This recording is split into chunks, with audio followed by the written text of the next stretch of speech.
That's extremely interesting. Kaveh, can you follow up on that and perhaps talk to me about the reformist voice within Iran? Because there was a letter published by some reformers that basically said the choice here is between bad and worse. Where does that group fit into this election? Well, you know, Iranian political system is still recuperating from the political earthquake of the controversial 2009 elections that resulted in the reformists being basically sidelined. There was a small re-entry in the previous election by Mr. Aref, who at the last minute withdrew in favor of Mr. Rouhani's candidacy. And in this round, we see, you know, the current mayor of Tehran, Mr. Galibaf, who is basically viewed as a, you know, competent manager and technocrat, as well as the head of the executive of construction party, Mr. Hashemi Taba, leading a political party that, you know, some time ago was part of the reformist camp during the Khatami era. And, you know, they favor liberalization, privatization, and bureaucratic reform, etc. Another candidate, Mr. Jahangir, who is the vice president, is also a member of this executive of construction, which in my opinion raises an eyebrow why the Guardian Council, you know, allowed two members of the same party to run from a very small pool of candidates. But that's beside the point. The reformists right now are wholeheartedly supporting Mr. Rouhani and his agenda of opening to the rest of the world and reintegrating Iran in the international community, as my friend Dr. Milani just said. However, my disagreement with Mr. Milani is that Mr. Rouhani has really lagged behind in some areas. The other day he admitted that there is a housing crisis in Iran. You know, there's also, you know, a very lax attitude toward corruption, and the anti-corruption campaign has to be picked up. And his opponent, Mr. Raisi, is actually a centrist hardline. And the entire political spectrum has coalesced toward the center in this election. And Mr.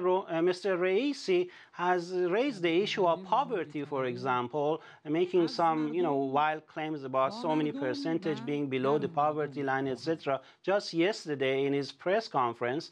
And I think that, you know, he reminds some people of Ahmadinejad's populism, you know, pointing at the right issues but offering wrong solutions, such as giving them more handouts. What Iran needs is actually a structural economic reform. Right. Politicians all over the world do that. They make promises in the elections that they don't necessarily deliver if they get into government. Trita, I just want to talk to you about Rouhani, because obviously he was expected to sort of cruise into a second term, but some of his language has got a little tougher too, especially when it comes to the incoming Trump administration here in the US. Is that designed to court the votes of the right, centre-right, as he moves forward with his re-election bid? I think that is more in order to defend himself from any potential attacks from the right, who will make the argument, and are making the argument, that you made this deal and the Americans are not living up to the deal. You got duped. The Americans are not honoring the agreement. That's the criticism. And particularly when Trump comes out with this very, very harsh rhetoric, this behavior, it does risk really embarrassing Rouhani. So Rouhani needs to adopt a tougher line. We can clearly see that in the comments and in the tweets by the Iranian Foreign Minister Javad Zarif, who's actually used that platform quite extensively just in the last couple of days to hit back at the US on these different things, because they recognize that this is a vulnerability for them within the presidential debates if they don't show themselves capable of pushing back hard against it. I want to follow up with that with you, because the perception here in Washington has been Iran is not living up to the deal, even though actually they've taken a close look and said that. What's the perception in Tehran about how the Americans are not living up to the nuclear deal and their commitments under that? This is a challenge for Rouhani, because I think there's a very wide perception that the Americans are not living up to the deal to the way that they should. Mindful of the fact that so many companies are not willing to go into the Iranian market because of primary sanctions that makes it so costly and so complicated for them to be able to go in. if they have Americans working in the company or if they are exposed to the American market. Which, of course, everyone is. Which, of course, everyone is, and that this is a flaw that the negotiators didn't recognize when they negotiated the deal. And secondly, because of the fear that even beyond that, there could be additional sanctions imposed because President Obama is no longer there to veto such sanctions bills coming in from Congress. And as a result, the real benefit of the deal economically, again, which is not just oil sales, it has to be investments in the country because it's investments in the country that actually create jobs. And that's what's going to be a major problem. Rather than just extracting the oil and taking it out. Exactly. So going back to your original question, this is going to be a challenge for Rouhani because he needs to be able to, on the one hand, argue for the positives that the deal has brought about while finding a way of defending himself without necessarily defending the Americans. Mohsen, do you agree with that? What would you like to add in terms of Iranian attitudes to where the nuclear deal is going, considering the change in the Trump administration, but also bearing in mind that the European partners that negotiated this and China and Russia are still very much on board? I think what Dr. Parsi said is absolutely correct. My understanding is that there is widespread belief in Iran among the population and even within the governing elites that Iran has followed the letter and the spirit of the nuclear agreement, but the U.S. has not, especially in terms of creating a business atmosphere in the world in which major European companies are unwilling to invest in Iran. Having said this, however, one thing that we have to understand, and I think it's very important for your audience to understand, we cannot make a big deal out of the presidential election in Iran. The Iranian president is the second most powerful man. Not the first. Having said that, that ultimately it is Iranian supreme leader, Ayatollah Khamenei, who decides the overall direction of Iranian foreign policy as well as domestic policy. That is not to suggest that elections are not important. It is to suggest that important as these elections are, we have to be realistic and accept the following propositions. That change comes very slowly in the Islamic Republic because the system was set up as a conservative system, as a system that is based on checks and balances, and radical change cannot come to the Islamic Republic. Therefore, we should lower our expectation about what this election can bring about domestically and in terms of foreign policy for Iran. Kaveh, there are going to be expectations, though, on Iran because of the new U.S. policy. I want to play for you U.S. Secretary of State Rex Tillerson just now, who basically is accusing Iran of not just about the nuclear deal, but also about its provocations, as the U.S. calls them, in the region and beyond as well. Let's take a listen. Iran is the world's leading state sponsor of terrorism and is responsible for intensifying multiple conflicts and undermining U.S. interest in countries such as Syria, Yemen, Iraq, and Lebanon, and continuing to support attacks against Israel. An unchecked Iran has the potential to travel the same path as North Korea and take the world along with it. Kaveh Afrasiabi, that sounds to some of us who were around in 2001 like axis of evil language again. How's that going to play out in Tehran and the region? Well, you're absolutely right, and that's really unfortunate.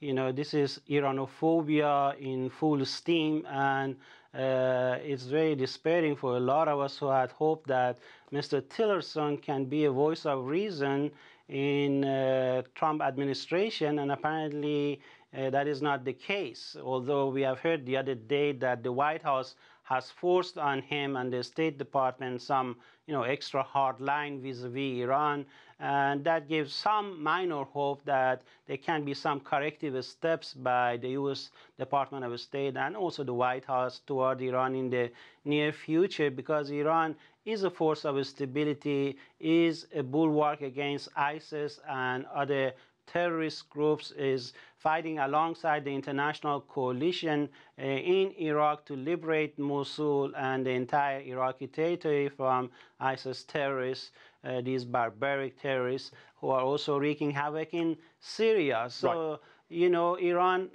is playing its card right with the peace process in Astana and so on, and unfortunately is subjected to this extreme demonization by the Trump administration. And I think it's also egged on by Israel, that is trying to provoke Iran with this military attack just today at the Iranian forces. And we see a lot of provocations to stir up the environment and muddy the situation at a very critical time with elections in Iran. Trita, Kaveh was just talking about the alleged attack by Israel in Syria on potential Iranian weapons deliveries, as the Israelis call it. Let's talk about Syria, because obviously the US and Iran are on opposite sides, and the US is alarmed by Iranian, Russian and Syrian government gains there.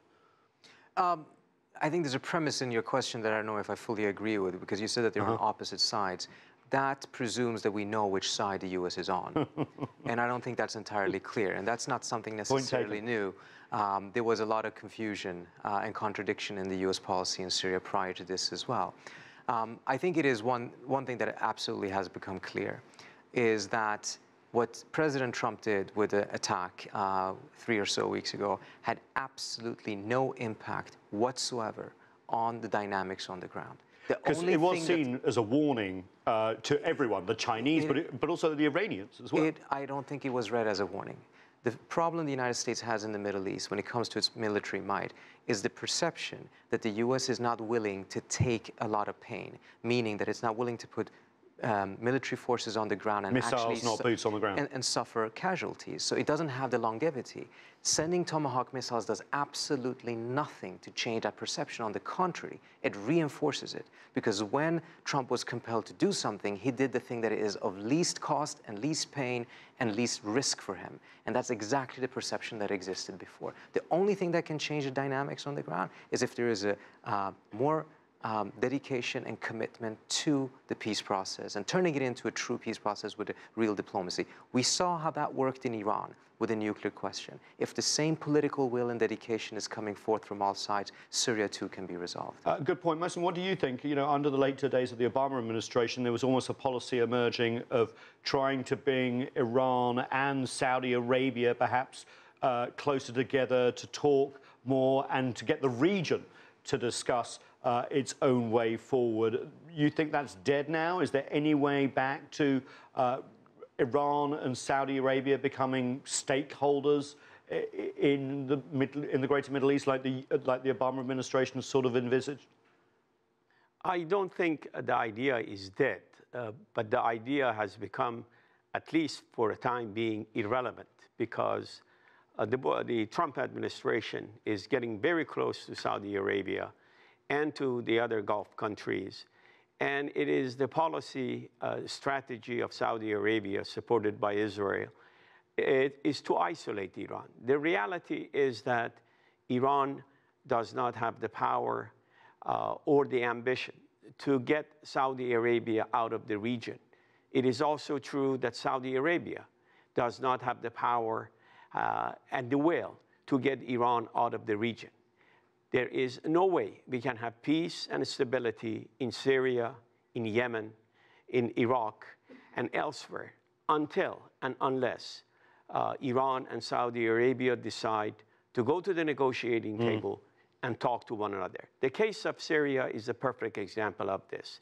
For 6 years, for 5.5 to 6 years, it has been the policy of the United States and major Western countries to decouple Iran from Syria. That policy has failed, not only because Iran has become even closer to the Assad regime. Now, the policy is to decouple Iran from Russia and to decouple both of them from Syria. That policy is going to fail too. The only way we can have peace and stability in the Syrian civil war is to understand that there is no military solution to that war, and that we have to go to the negotiating table to sit down and talk without any preconditions and allow the suffering people of Syria to decide what they want to do about their war-torn country. But unless major powers agree with this, the bloodshed in Syria will continue, and with a great possibility that it could metastasize to other regions of the Middle East. High stakes in Syria, high stakes across the Middle East. Obviously, everyone will be watching the presidential elections on May 19th. Unfortunately, that's all we've got time for. I want to thank our fantastic panel. That's it for this edition of The Heat.